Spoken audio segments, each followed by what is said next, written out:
Good morning everyone. দেখো সকাল সকাল উঠে স্নান টান করেনি, বসে আছে। আজকে কি করছে না, চুল ঠিক করছে। ও ক্যামেরাটা আমি ওর দিকে করে অন করেছি বলে হাসি মুখটা দেখে তোমরাও ব্লগটা শুরু করো, আমিও দিনটা শুরু করি। আজকে হচ্ছে সুন্দর স্যাটারডের ব্লগ। হ্যাঁ, চলে এলো পুজো, মহালয়, ছুটি ছুটি আমেজ, সব কিছু আনন্দ করতে করতে যেন সববার পুজো খুব ভালো কাটে। তো চলো আজকে ব্লগটা শুরু করছি। সারাদিন কি করছি না করছি তোমরা অবশ্যই দেখতে থেকো আর সঙ্গে থেকো। আজকের ব্লগে থাকছে একটা সুন্দর রান্নার রেসিপি, না দেখলে কিন্তু মিস করবে তোমরা। দেখো এখানে ওর সাথে গল্প টল্প করে ওকে ব্রেকফাস্ট দিয়ে এখানে আমার তার মধ্যে কিছু রান্না বান্না হয়ে গেছে। যেমন হচ্ছে একটু গেঁড়ি এনেছি, আজকে গেঁড়ির তরকারি করব। এখানে আছে ভেটকি মাছটা, এই মাছটা আজকে দিয়ে একটা প্রিপারেশন বানাবো। চলো তোমাদেরকে দেখাই। মাছটা নুন হলুদ মাখিয়ে আনাই ছিল। এখানে একটুখানি আধখানা পেঁয়াজ, একটু আদা, কাঁচা লঙ্কা আর রসুন নিয়েছি। এখানে জল ঝরানো টক দই 1 কাপ মতো। এই সমস্ত কিছু নিয়ে আমি আগে মিক্সিতে যেটা করব সেটা হচ্ছে পেস্ট করে নেবো এই আদা রসুনটা, আর সঙ্গে একটা লেবু। এই মাছটার মধ্যে প্রথমে লেবুর রস মাখিয়ে নিতে হবে খুব ভালো করে। এই সাইজের ভেটকি মাছ নেবে, আর যতটা পারবে দেখেছো আমি কত কেটে দিয়েছি, চারিদিকে একটুখানি কেটে কেটে কেটে কেটে দেবে যাতে মশলাটা ঢোকে। এবার দেখো কী কী দিয়েছি।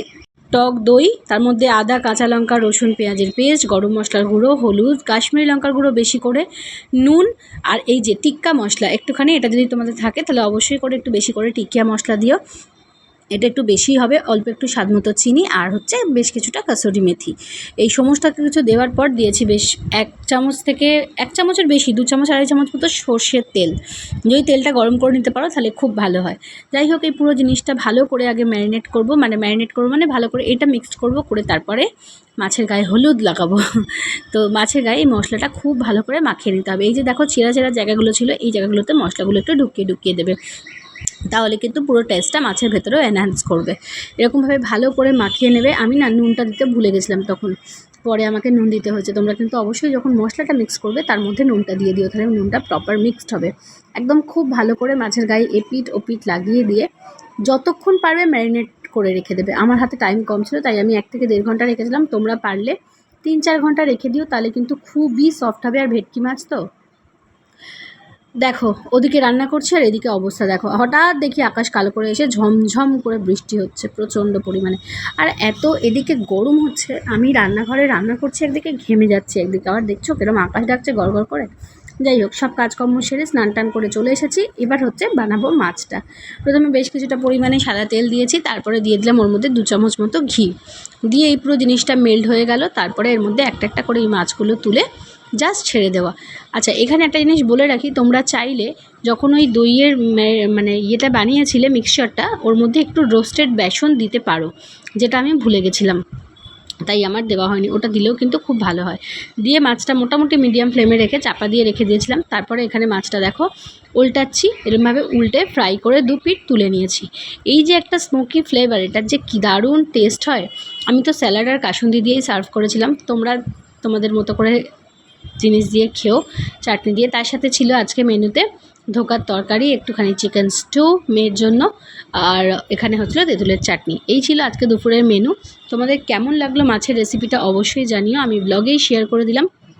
আমাদের সবার খাওয়া হয়ে গেছে, দেখো আমার এঁঠো তোলা হয়ে গেছে, আর সোনামা এখনও খেয়ে যাচ্ছে, এখনও। আমি বলছি আর কতক্ষণ ধরে খাবি, 1 ঘন্টার বেশি টাইম তো হয়ে গেছে। আমি জানি না কেন খেতে এত কষ্ট। খেয়ে দিয়ে উঠে এখানে ঘোরাঘুরি নাচানাচি এইসব চলছে। এই যে এই আমার স্কার্ট পরে এখন খেলা হচ্ছে। আমার তো এরকম খেলতে নাচতে খুব ভালো লাগে। এ দেখো ওয়েদারটা কেমন হয়ে গেছে। এখন আমি খাচ্ছি মুসলি বিকেলবেলা খেয়ে ঘুমিয়ে উঠে। এ দেখো আমি এবার কোথায় যাচ্ছি। আচ্ছা, ওকে নিয়ে বেরোবো হচ্ছে ড্রয়িং ক্লাসে। এই যে দেখো আমি রেডি হয়ে গেছি, ওদিকে সোনামাও রেডি হয়ে গেছে, জুতো পরছে। চলো মেয়েকে নিয়ে যাই ড্রয়িং ক্লাসে। কেন জানি না এত গরম হচ্ছে, আমার কিন্তু বীভৎস গরম হচ্ছে। মেয়েকে ড্রয়িং ক্লাস থেকে নিয়ে চলে এসেছি সোজা ক্যারাটের ক্লাসে। দেখো এখানে ওর ক্যারাটের ইউনিফর্ম নিয়ে এসেছি, কিন্তু আমি ইউনিফর্ম পরাইনি। তার কারণ হচ্ছে আজকে আমার শরীরটা এত খারাপ করে গেল, হঠাৎ করে ওকে নিয়ে বাড়ি চলে এলাম, পুরো ক্লাসটা করাইনি। মিস্টার দাসকে ফোন করে ডাকলাম, ডেকে যাই হোক ও এলো, ওর সাথেই বাড়ি চলে এলাম। রাত্রিবেলা অন্ধকারে বেশ ভালোই লাগে রাস্তায় আসতে। আমার না পুজোর সময় সব থেকে কী ভালো লাগে বলো তো, রাস্তার আলো আর হোর্ডিং। বিশ্বাস করো জানি না কেন আমার শুধুই একটা জিনিস, আমি তো প্যান্ডেল হপিং খুব একটা পছন্দ করি না, ভিড়ভাড় ভাল লাগে না।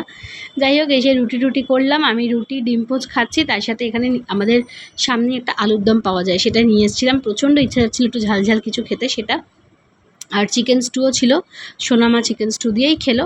তো আর মিস্টার দাস তো ভাতই খায়, তোমরা জানো। তো চলো আজকে ব্লগটা শেষ করুক সোনামা। তো সবাইকে টাটা। আমাদের ব্লগটা কেমন লাগলো জানিও, ভালো লাগলে প্লিজ একটা লাইক আর একটা কমেন্ট করে দিও। টাটা। কালকে আসছে মহালয়, সবাই আনন্দ করে কাল দেখতে দেখো আর আমাদের সাথে।